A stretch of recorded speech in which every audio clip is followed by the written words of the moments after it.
Et bonjour à tous. Bonjour à tous. Bonjour. Bonjour. Donc, nous voici connectés avec une petite minute d'avance. Bonjour. Alors, vous pouvez dire bonjour d'où vous venez. On serait très curieux comme ça de voir un petit peu. Bonjour de l'Argentine. Ah, ben, c'est merveilleux en plus. Voilà, ça nous fera voyager, puisqu'on n'a plus le droit de voyager. On va voyager avec vous. Bonjour. En tout cas, on est tous très heureux de pouvoir se retrouver, même si c'est par écran interposé, sans masque, de pouvoir avoir aussi l'occasion de faire cette présentation. Je voulais remercier d'ailleurs France Éducation Internationale qui nous permet donc d'accueillir ce webinaire dans les cadres du stage du BELC en ligne. On se réinvente et on y arrive, et c'est aussi grâce à vous qui répondez présent lors de ces événements virtuels. Je suis Emmanuelle Vouriot déjà. Bonjour. Je travaille aux presses universitaires donc, de Grenoble.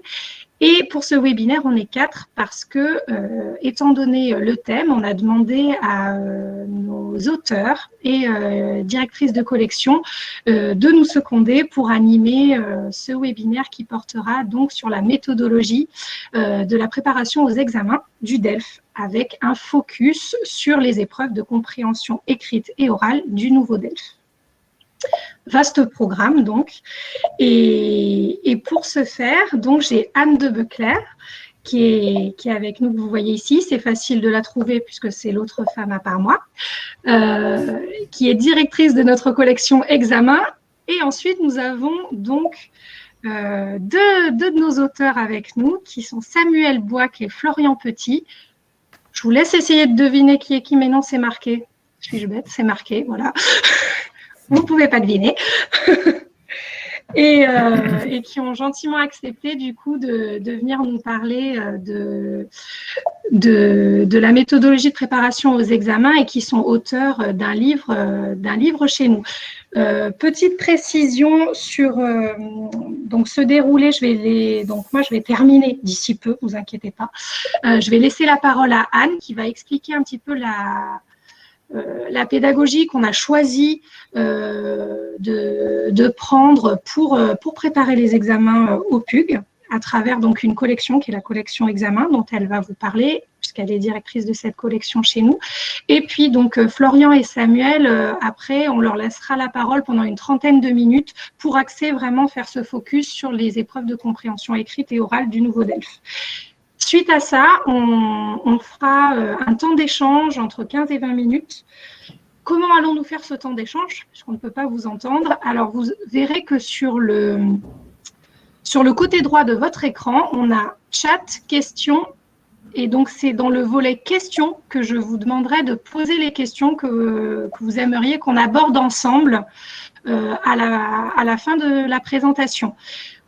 Ce qui est pratique avec ce volet questions, c'est que si vous voyez que la question que vous voulez poser a déjà été posée, vous cliquez dessus et en fait, ça va la comptabiliser une deuxième fois, une troisième fois. Et c'est comme ça, donc, puisqu'on ne pourra peut-être pas traiter toutes les questions en 15 minutes, donc on sélectionnera les 5 questions qui auront été les plus posées. Donc, c'est important de pouvoir poser les questions à travers cet onglet questions. Le chat, vous pouvez donc l'utiliser pour nous dire effectivement d'où vous venez ou pour tout autre commentaire pendant la présentation et nous interagirons également sur ce chat pour vous aider si besoin. Voilà, pour ceux qui arrivent en retard aussi, on remettra des petites informations à ce niveau-là. Alors, je pense que, écoutez, on va pouvoir, voilà, il est 13h35, on va pouvoir commencer pour rentrer dans le vif du sujet. On va vous basculer une présentation, vous verrez quand même nos visages en bas. On sera quand même là en bas pour ne pas vous laisser. Et donc, je vais, bon, voilà, parce que les gens continuent d'arriver. Hein. Donc, je reprécise, donc, nos 3 intervenants qui sont Anne de Becler, Florian Petit et Samuel Boic sont donc tous des professionnels donc chevronnés de l'enseignement du français langue étrangère, bien entendu. Ils ont enseigné en France, mais aussi à l'étranger, que ce soit en tant qu'enseignants, mais aussi en tant que formateurs de formateurs. Et ils sont également, de par leur fonction aujourd'hui, spécialistes de l'évaluation et de la certification. Ils sont ingénieurs pédagogiques et chargés de projet à FEI. Voilà, je précise aussi que donc, la présentation et que le sujet qu'on aborde aujourd'hui se fait dans le cadre d'une présentation des presses universitaires de Grenoble. Et donc, il faudra éviter... enfin voilà, on répondra à vos questions, mais il faudra que ça reste dans le sujet. Et ils ne sont pas là en tant que membres de FEI, mais en tant qu'auteurs pub. C'est peut-être pas très clair, mais ne vous inquiétez pas, on éclaircira ça si ça part dans le mauvais sens. Voilà, je vais laisser Florian et Samuel lancer le diaporama. Et puis, Anne va vous parler d'ailleurs de cette collection examen que vous ne connaissez peut-être pas et qui a une démarche pédagogique particulière qui lui est propre. Je vous précise aussi que parfois, il y a une question qui pourra s'afficher à laquelle vous pourrez répondre par oui ou par non directement. C'est un petit sondage. Voilà, il y en a 3 qui arriveront tout au long de cette heure. Merci à tous. À tout à l'heure pour l'instant, échange questions. Et Anne, à vous la parole. Merci beaucoup Emmanuel et merci à tous d'être si nombreux. Ça fait vraiment plaisir de vous voir présents à ce webinaire. Donc je m'appelle Anne de Beclar, je suis la directrice de la collection Examen aux presses universitaires de Grenoble. Cette collection, elle existe depuis 2017. Elle a été créée par Isabelle Gruca, qui est aujourd'hui la directrice scientifique aux presses universitaires de Grenoble. Et pour vous présenter cette collection, je vous propose de commencer par un petit portrait en creux, c'est-à-dire vous dire ce que la collection Examen n'est pas. Alors, le premier point, c'est que cette collection Examen, ce ne sont pas des ouvrages qui considèrent les certifications sous l'angle descriptif. C'est-à-dire que les descriptions des certifications et des examens, on les trouve sur les sites internet des organismes certificateurs. Bien sûr que cette information, les candidats ont besoin de s'appuyer dessus. Les candidats et les apprenants ont besoin de s'appuyer dessus pour se préparer. Mais ce n'est pas le cœur de nos ouvrages. De la même façon, ces ouvrages ne sont pas des annales des certifications. Vous n'allez pas trouver une collection de sujets qui auraient été diffusés puis retirés de la diffusion parce que trop exposés. Ce n'est pas la philosophie de nos ouvrages. Ce que cette collection Examen n'est pas non plus, ce n'est pas un recueil de sujets d'entraînement. Bien sûr que dans nos ouvrages, nous mettons en avant des sujets d'entraînement parce que pour se préparer, il faut bien pratiquer. Mais il ne s'agit pas de simples recueils, ce qui serait un petit peu dommage pour aborder les certifications. En fait, pour conclure sur cette diapositive, nos ouvrages ne sont pas des livres qui considèrent les certifications comme une fin en soi. Une certification ou un examen, nous, on le voit comme une étape dans un apprentissage et pas comme l'objectif absolu de l'apprentissage. La preuve de cela, c'est qu'un examen ou une certification, on en fait quelque chose. Ça devient un moment sur le chemin vers un objectif qui est plus large. Alors maintenant, qu'est-ce qu'elle contient, cette collection Examen? Donc, ce qu'elle contient, tu peux afficher s'il te plaît Florian, ce qu'elle contient, ce sont des ouvrages qui mettent l'apprenant au cœur de son apprentissage. En fait, cette collection, elle est née d'échanges qu'Isabelle Gruca avait eus avec des enseignants qui se faisaient le relais, bien sûr, de la parole des apprenants ou des candidats aux examens, et qui se disaient, bah oui, les épreuves, on les connaît, on connaît le contenu, on sait ce qu'il y a dedans, on a lu les descriptions, on a peut-être vu des sujets de présentation. Le problème, ce n'est pas le quoi. Le problème, c'est le comment. Et donc, c'est cela qui a vraiment guidé la création de cette collection, à laquelle j'ai eu la chance de participer en tant qu'autrice sur les 2 premiers ouvrages, et qui a aujourd'hui fait des petits, comme vous allez le voir dans un instant.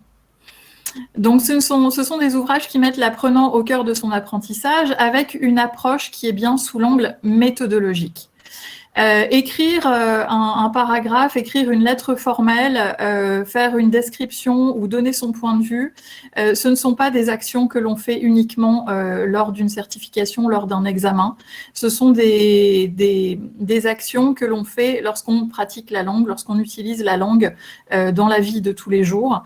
Et pour cela, on a besoin de méthodes. C'est la raison pour laquelle c'est cet angle qui a été adopté pour développer cette collection. Pour vous donner un dernier exemple, dans cette collection, on trouve aussi un rappel des éléments de référence, donc les éléments méthodologiques, qu'on a mis notamment dans des boîtes à outils, ce dont Florian et Samuel vont vous parler lorsqu'ils vous donneront un aperçu de l'ouvrage qu'ils ont écrit.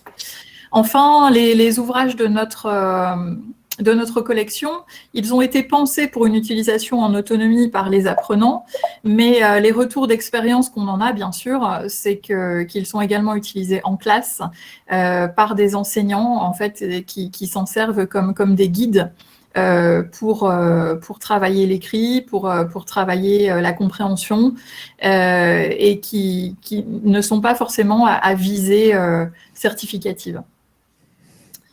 Alors, les 5 parutions de la collection jusqu'à présent, en 2017 et 2018, les ouvrages que vous voyez ici, Préparer le DELF B1 et B2, Préparer le DALF C1 et C2, la méthodologie de la production écrite sont parus. Ça a été la création de la collection.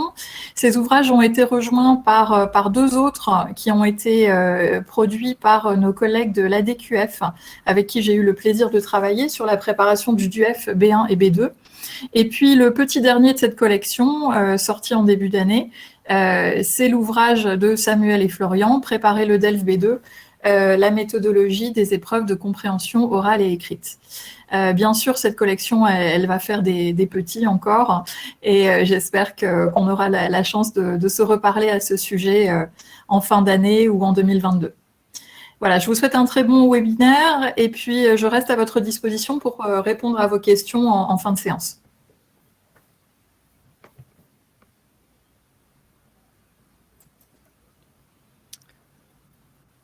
Ok. Merci beaucoup Anne, merci beaucoup Emmanuel. Donc on va reprendre à partir d'ici. On va rentrer directement dans le vif du sujet et on va vous présenter la démarche que nous on propose pour s'entraîner au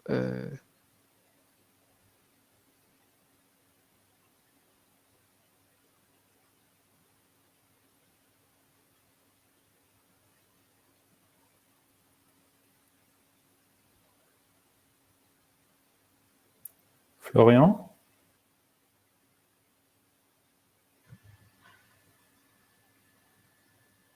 Alors, apparemment, on a perdu Florian.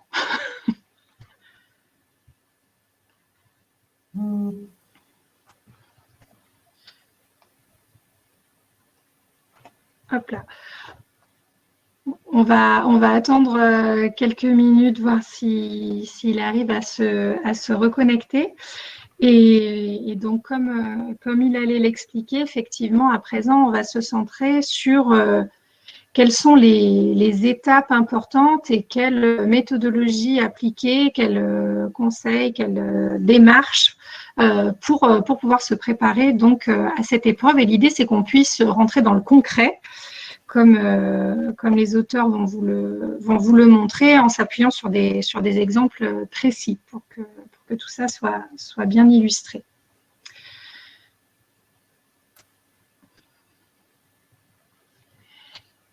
Éventuellement, est-ce que, Samuel, si vous souhaitez, je peux relancer le diaporama de mon côté, en attendant que Florian puisse se reconnecter.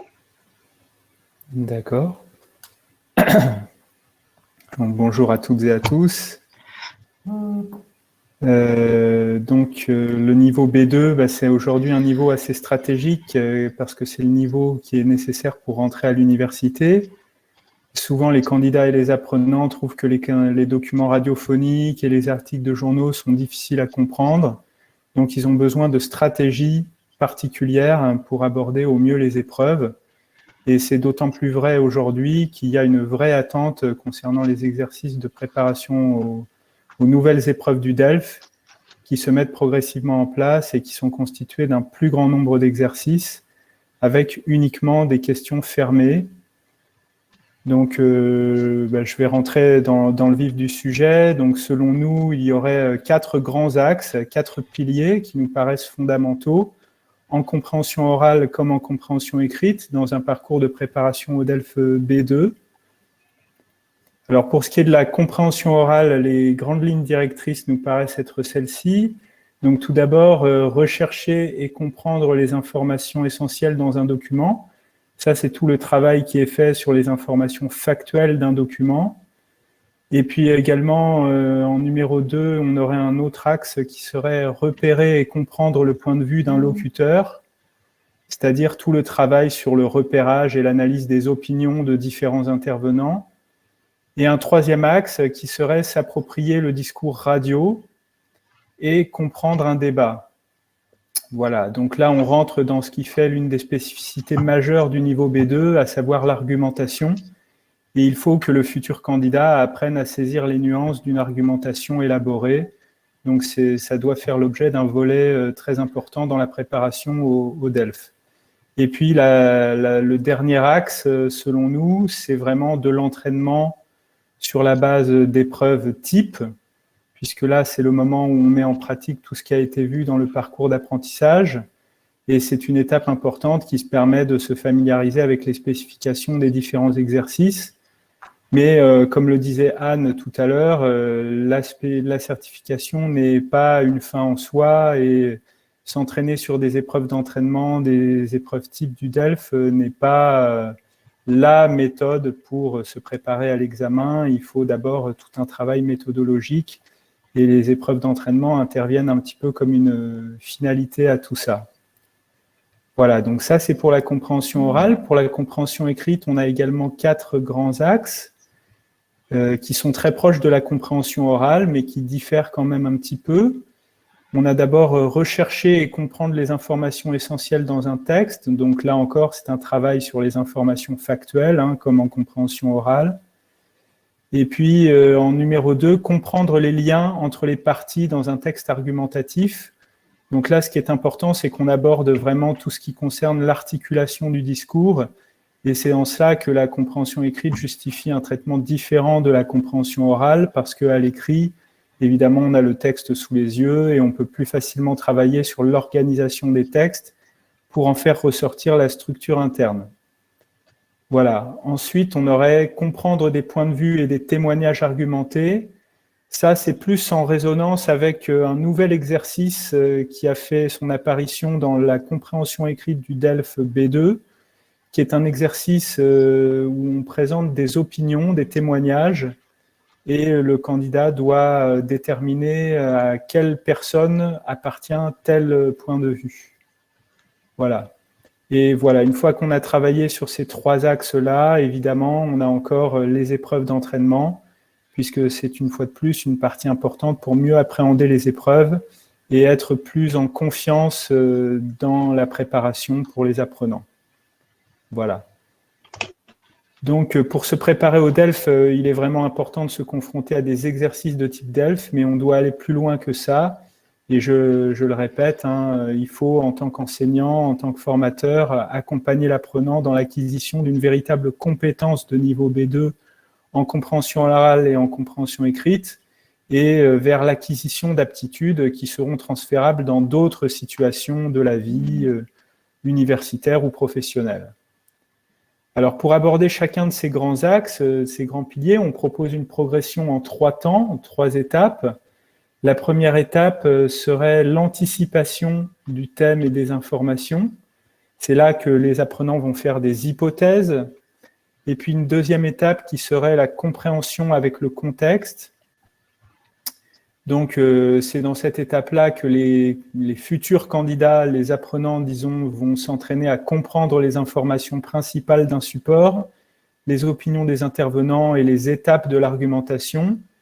Et puis, dans un troisième temps, on va se pencher sur un repérage plus précis des informations et on va essayer de faire en sorte que les apprenants s'entraînent à repérer des informations plus fines qui passent à une compréhension plus détaillée des documents.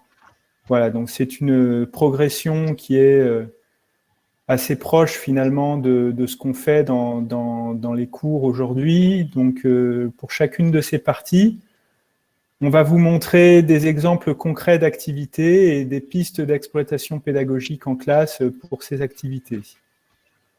Donc tout d'abord, anticiper le thème et les informations.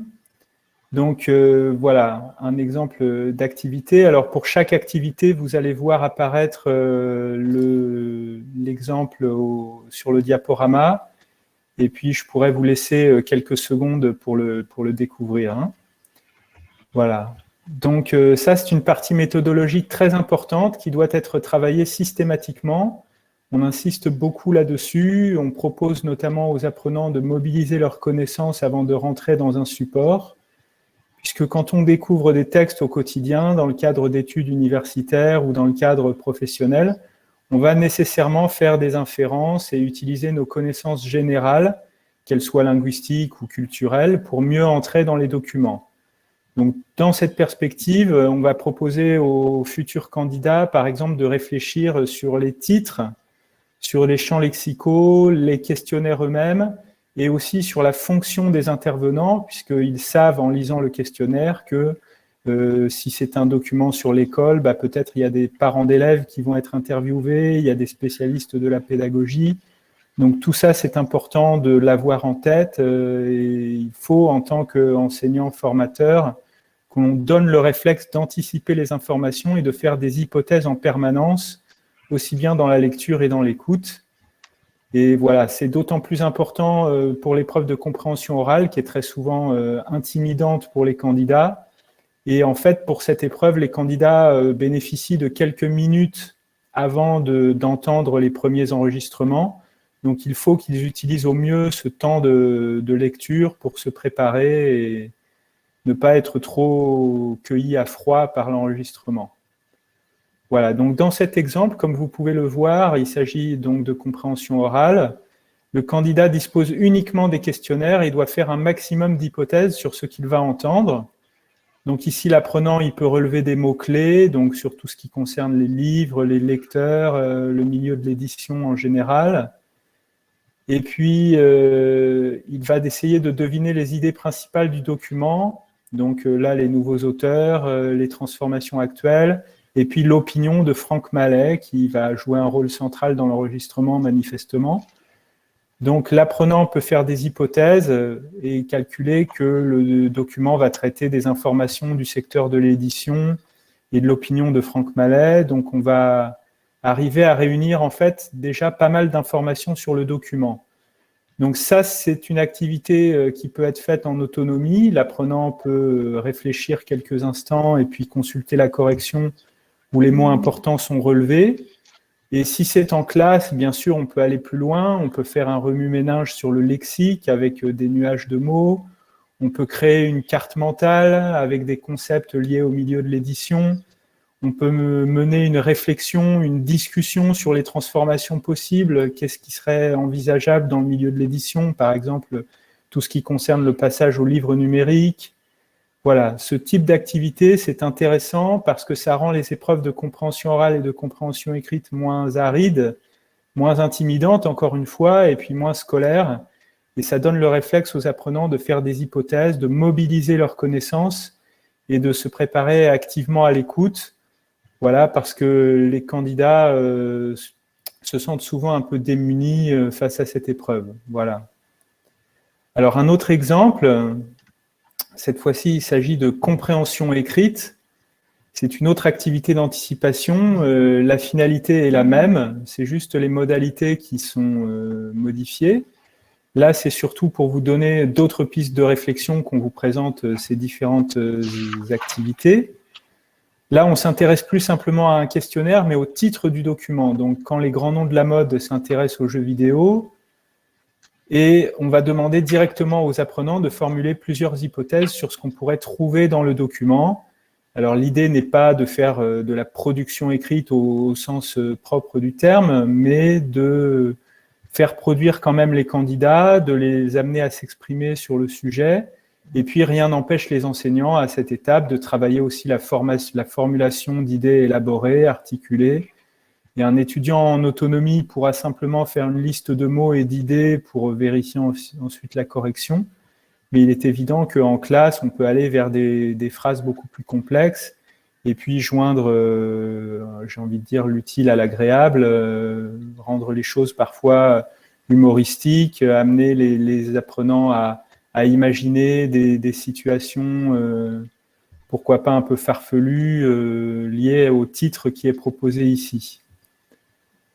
Voilà. Alors, le troisième exemple, c'est une activité encore de compréhension écrite. Donc, Emmanuel, je ne sais pas. Voilà, merci beaucoup.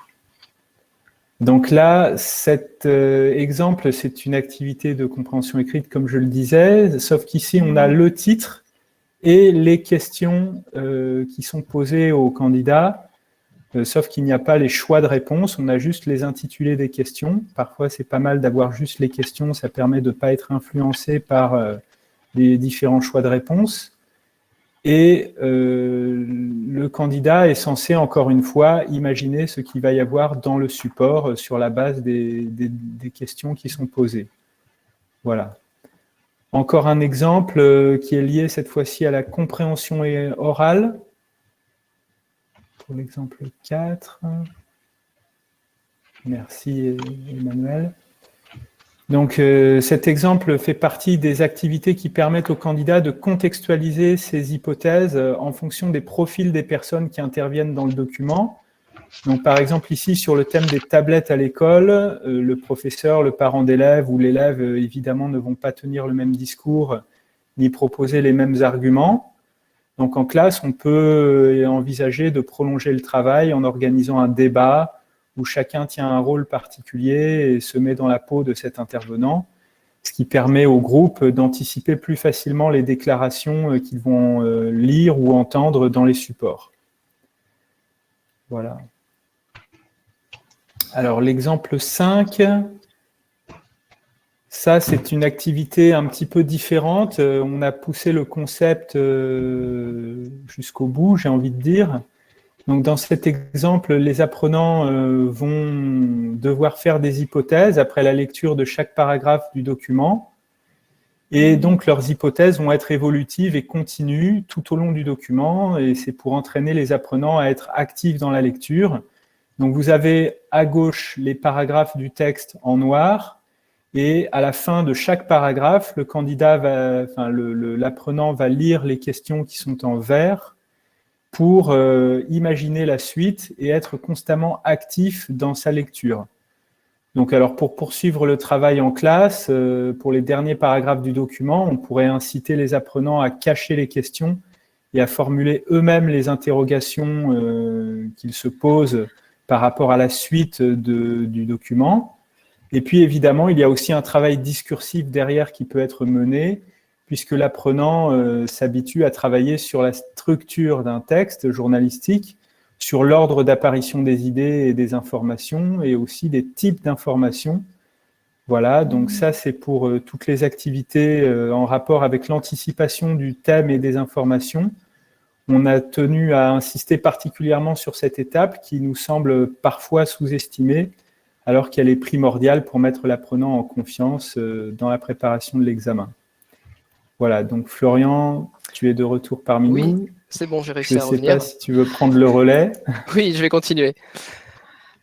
Donc, ça, c'était notre premier élément, c'était anticiper les informations. La deuxième partie qu'on vous propose dans notre démarche, c'est comprendre avec le contexte. Donc ça, c'est une partie qui correspond à ce qu'on pourrait appeler la compréhension globale du document, c'est-à-dire qui, quand, où, quoi, comment. Sauf que là, on est quand même au niveau B2, donc on va aller un petit peu plus loin dans la compréhension des idées et des opinions qui sont exprimées dans les supports.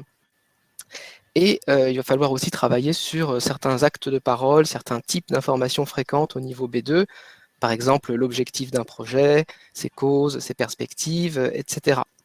Donc là, dans cet exemple, qui est le premier exemple qui concerne la compréhension orale, l'apprenant doit écouter un document qui concerne l'énergie solaire en France Et il va devoir, dans un premier temps, sur cette activité, relever les obstacles à l'énergie solaire, les soutiens à l'énergie solaire, les perspectives à l'énergie solaire.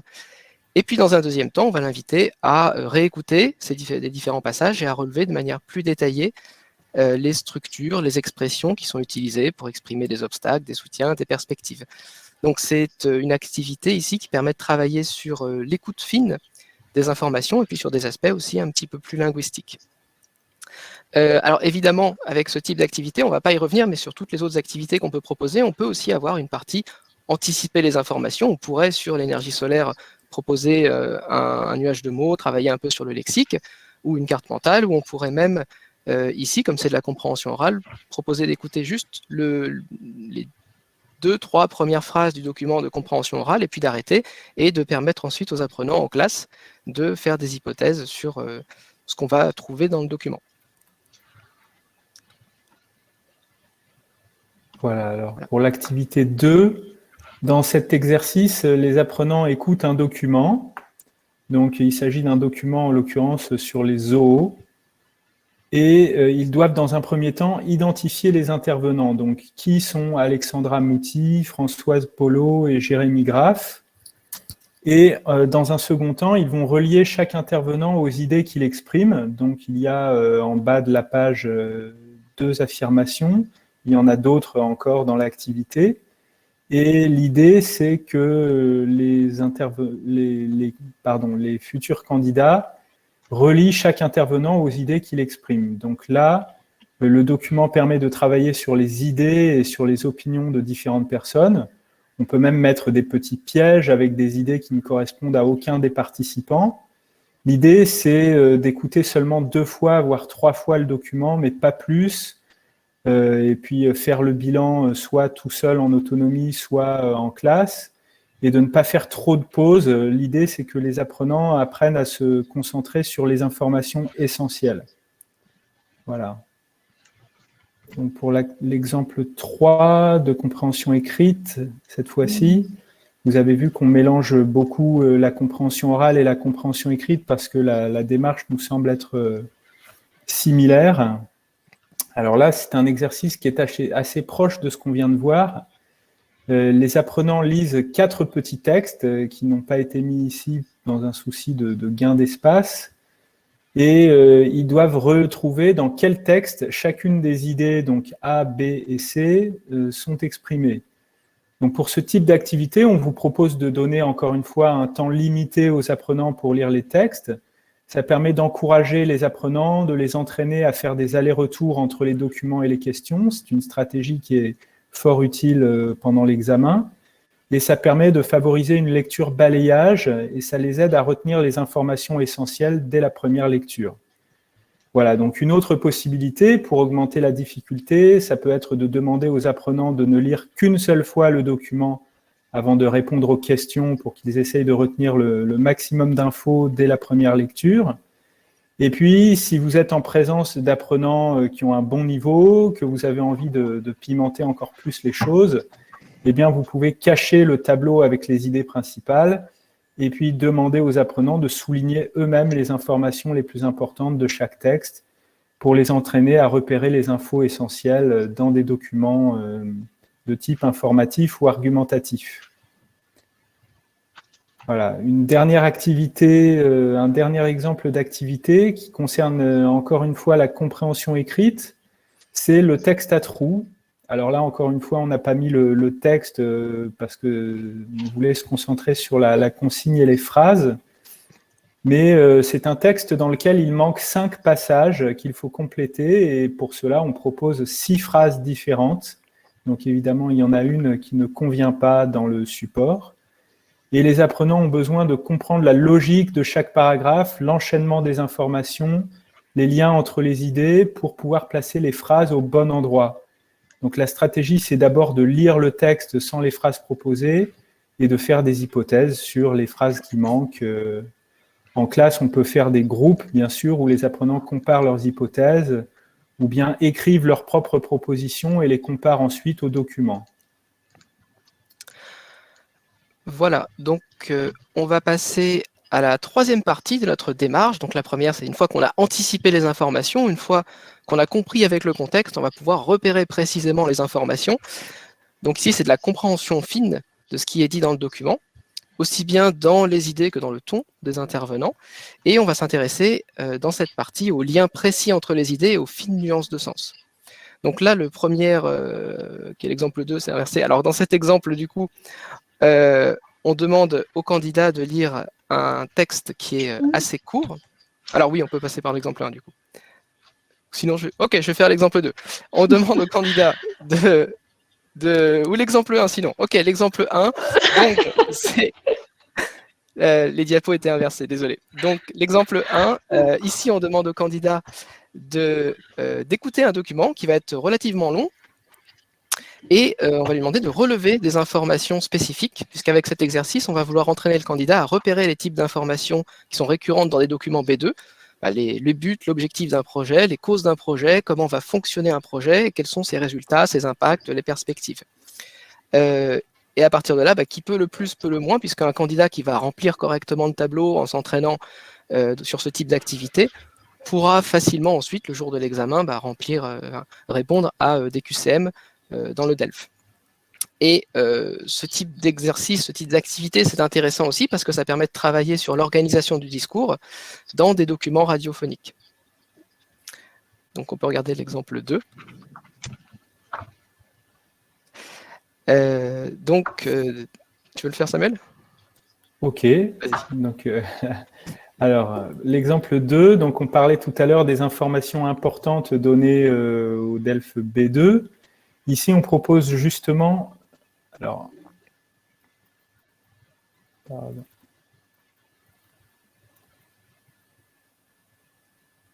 Excusez-moi, je suis un peu perdu.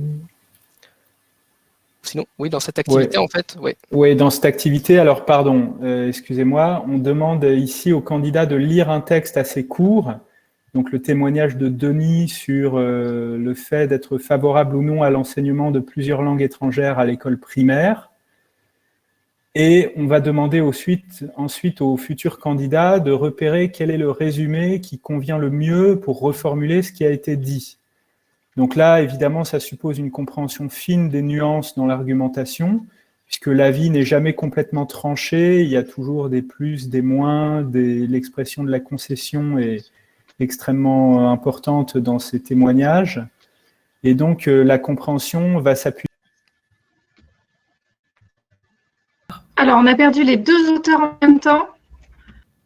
Alors, toutes nos excuses, comme quoi... on a beau avoir un logiciel tout beau, exactement, c'est pour vous tenir en haleine, vous avez tout compris. Voilà, moi je suis de retour. Samuel est revenu, c'est fabuleux. Je vais relancer le diapo où on en était, du coup. C'est ça, c'est pour vérifier que les gens suivent, on les tient en haleine. C'est une nouvelle technique toute récente qui vient de sortir. Pas sûr que ça marche. Mais... Allez, on repart avec cet exemple. Donc, nous étions sur... hop là. Nous étions sur celui-ci, si je me trompe pas. Celui-ci, oui, voilà. Donc, encore une fois, un témoignage et 4 résumés. Il faut trouver le résumé qui correspond le mieux à la retranscription des idées de ce témoignage. Et en classe, eh bien, il serait possible de proposer aux apprenants de reformuler eux-mêmes le texte en 40 mots avant de leur présenter les résumés, ce qui permet au passage de travailler la production écrite, ce qui n'est jamais un mal au niveau B2 de toute façon. Voilà. Pour cet exemple 2. Alors, si on regarde cet exemple, c'est ici en compréhension écrite, mais en fait, c'est une activité qui pourrait très bien être adaptée pour de la compréhension orale. C'est la carte mentale. Donc, l'idée, c'est qu'ici, on va proposer une activité pour les personnes qui sont plutôt visuelles, pour leur permettre de travailler sur les informations principales du document B2 sous forme de carte mentale.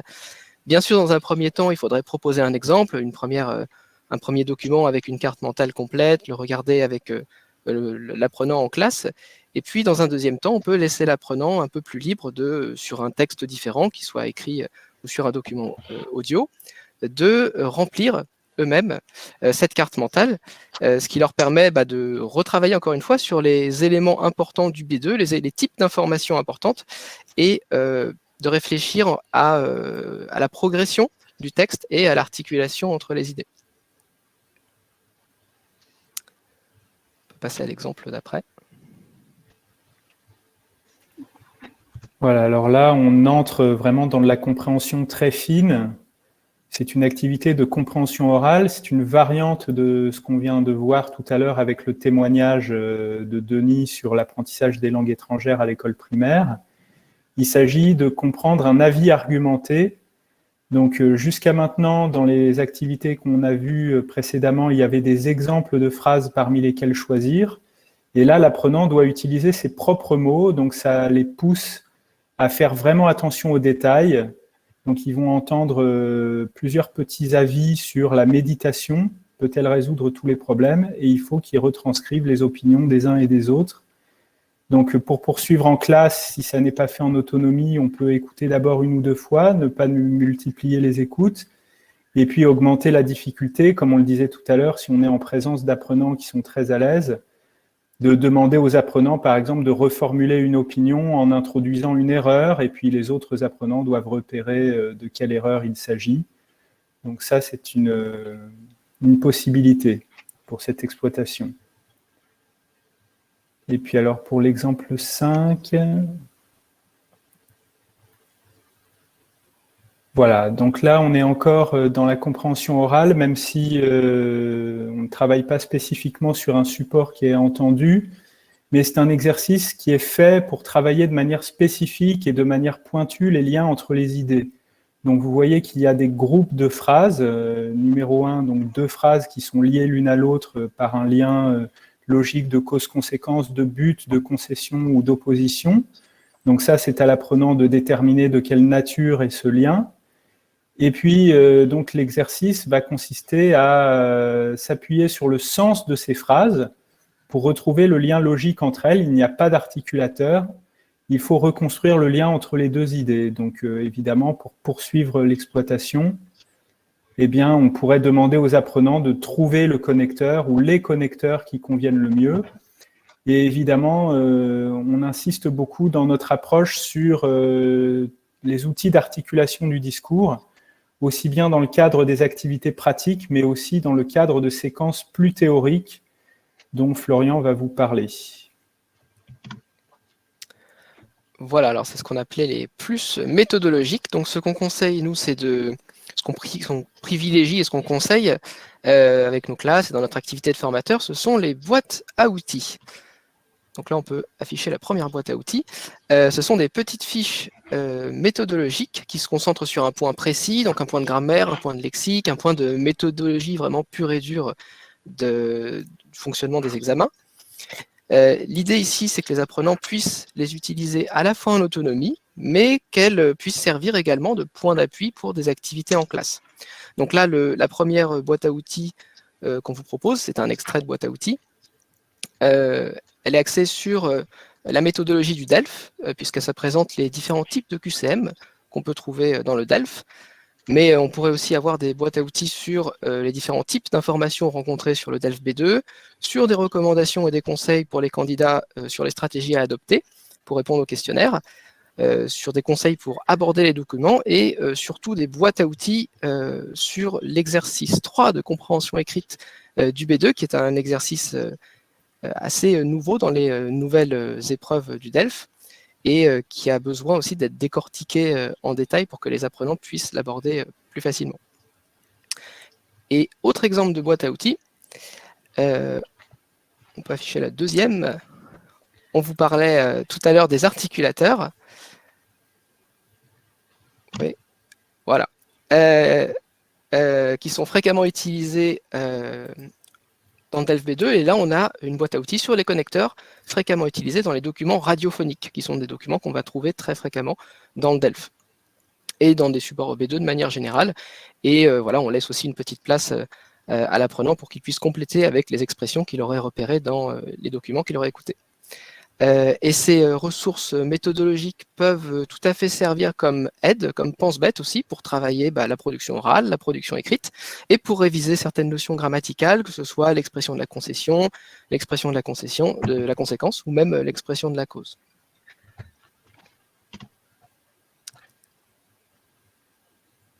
Voilà.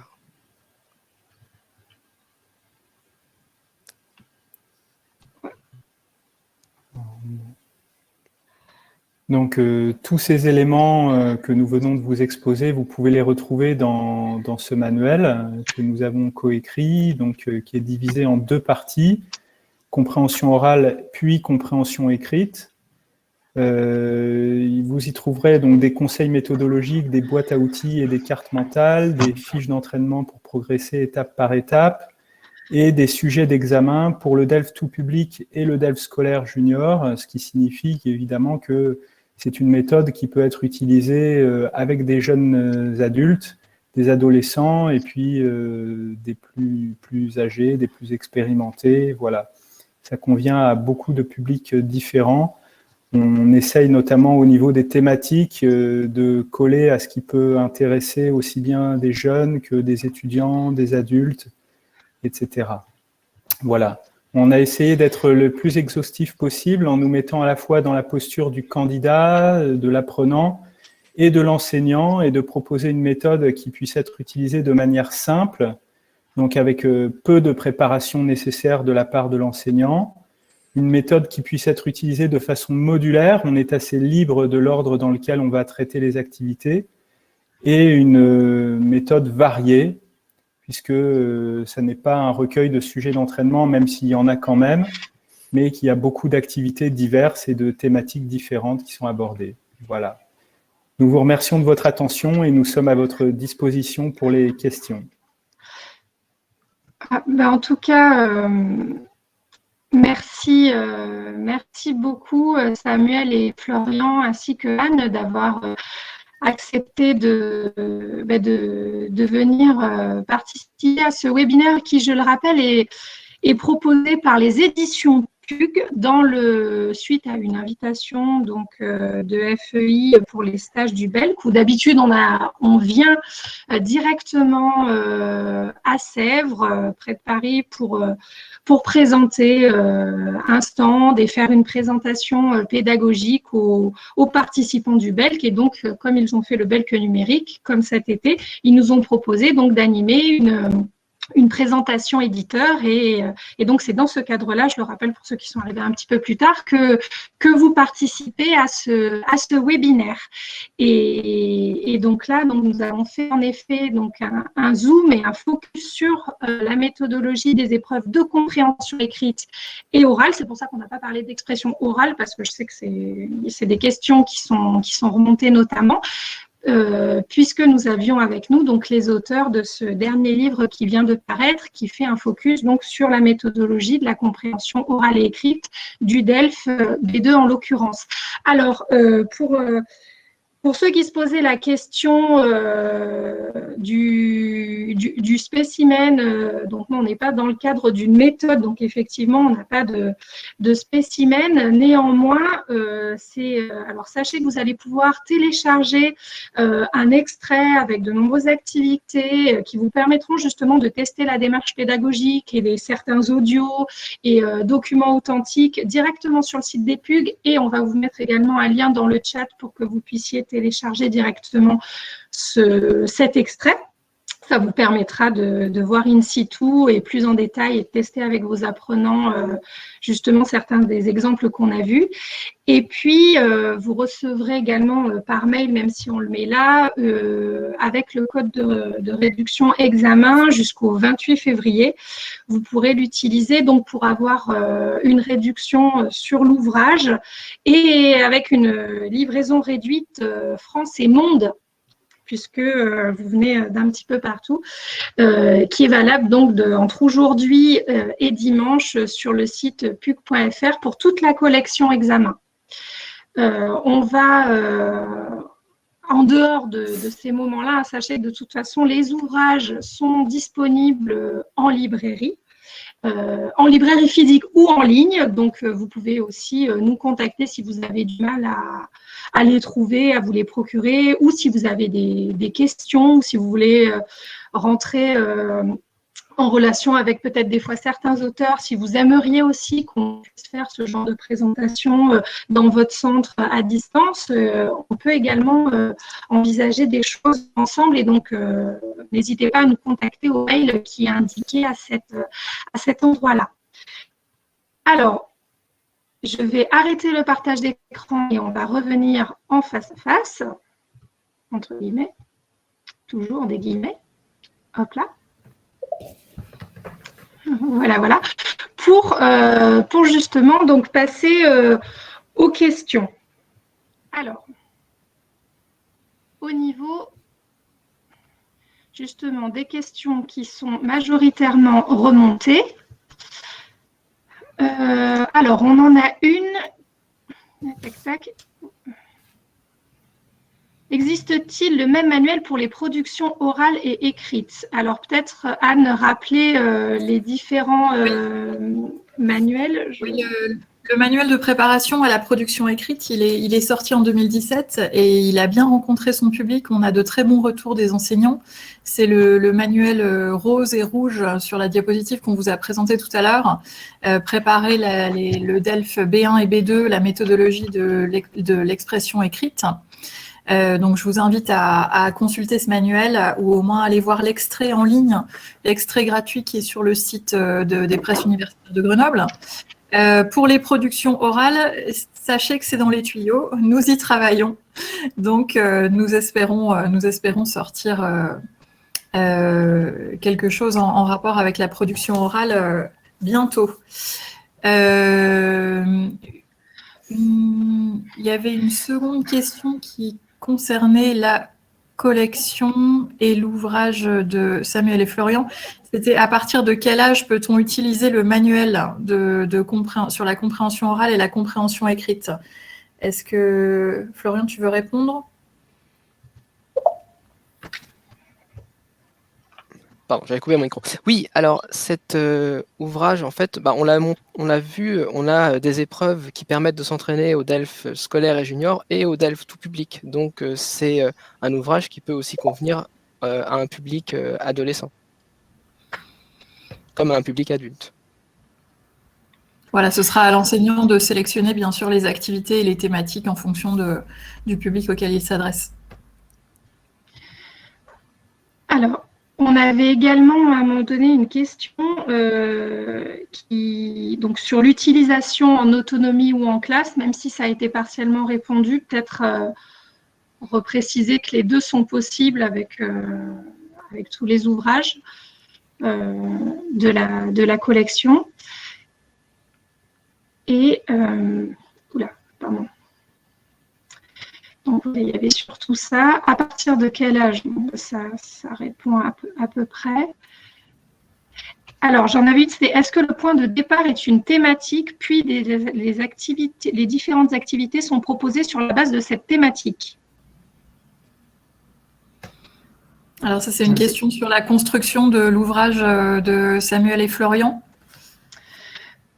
Je pense que vu qu'on a beaucoup parlé justement des épreuves de compréhension orale et écrite, oui, on va répondre dans le cadre du manuel qu'on a regardé plus particulièrement là. Alors, il n'y a pas de présentation spécialement par thématique, il n'y a pas non plus d'organisation avec une thématique, puis diverses activités qui tournent autour de cette thématique-là. En fait, on est plutôt sur une organisation par axe méthodologique ou acte de parole ou étape de la progression, donc soit l'anticipation, soit la recherche d'informations factuelles, soit la recherche d'informations précises. Et au sein de ces parties, différentes thématiques vont être abordées. C'est pour habituer les futurs candidats à se confronter à toutes sortes de thématiques, à avoir toujours un avis, à avoir toujours des hypothèses à faire sur n'importe quelle thématique, parce qu'ils ne savent pas quelles sont les thématiques qu'ils vont avoir lorsqu'ils passeront l'examen. Et donc, à travers ça, on veut aussi les inciter, bien entendu, à écouter beaucoup la radio, à lire aussi souvent que possible des journaux francophones et à s'entraîner en quelques minutes à avoir un avis ou à reconnaître des avis sur les thématiques en question.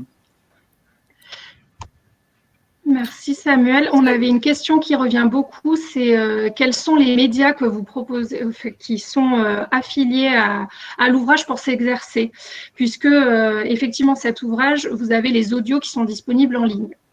Via un code, quand vous achetez l'ouvrage, vous avez un code qui vous permet de télécharger sur votre ordi, votre smartphone, enfin, voilà, le support que vous souhaitez, les audios. Est-ce que vous pouvez nous dire un petit mot sur ces audios ? Alors, ces audios, il faut savoir une chose d'abord, c'est qu'ils reflètent la réalité du DELF actuel, c'est-à-dire que ce sont des audios réenregistrés. Donc, ils proviennent de différentes émissions radiophoniques, de radio assez communément utilisées quand on est en classe de FLE, donc France Inter, France Info, Europe 1, etc. Et ensuite, les documents ont été retravaillés, modifiés pour convenir aux spécifications du DELF B2.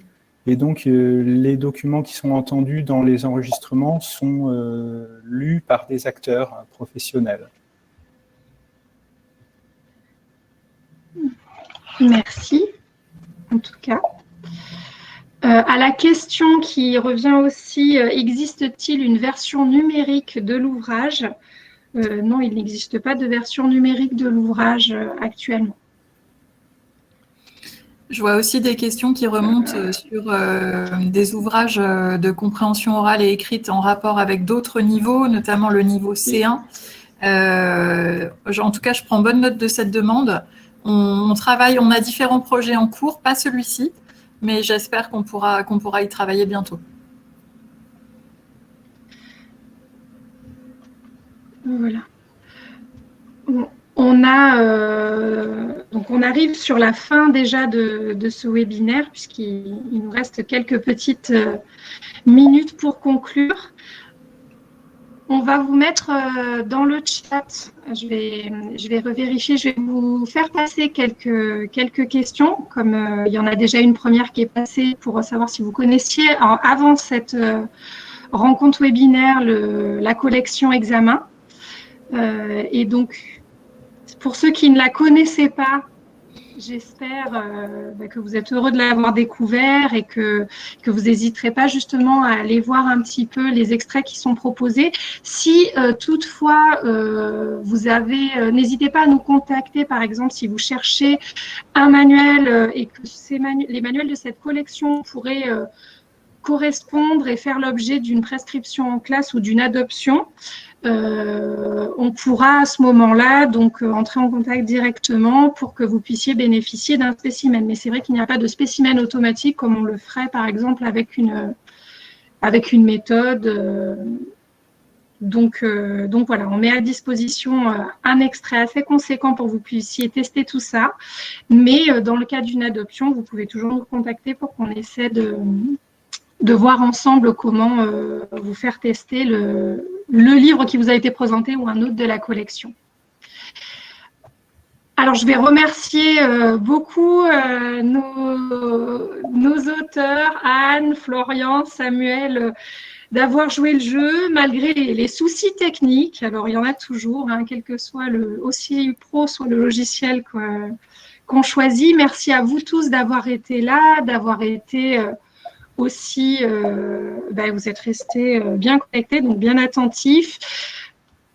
N'hésitez pas pour les questions complémentaires, on vous a mis un mail effectivement, soit je pourrais y répondre moi directement, soit je les ferai passer également à nos auteurs pour tout ce qui est plus pédagogique. Et encore merci à FEI de nous avoir permis, donc, dans le cadre des stages d'Ulbelc, d'avoir pu faire cette présentation éditeur. En tout cas, on espère pouvoir une prochaine fois vous retrouver sur d'autres webinaires. On fait un prochain webinaire la semaine prochaine autour des médias en classe, notamment. Si certains sont intéressés, vous aurez la possibilité de vous inscrire aussi. Donc, merci beaucoup. Merci à tous. À très bientôt, je l'espère, et surtout, bon courage, bonne continuation par les temps qui courent, et puis on garde l'optimisme, on essaie en tout cas. Merci beaucoup, merci beaucoup à toutes et à tous. Merci à tous, au revoir. Au revoir. Merci.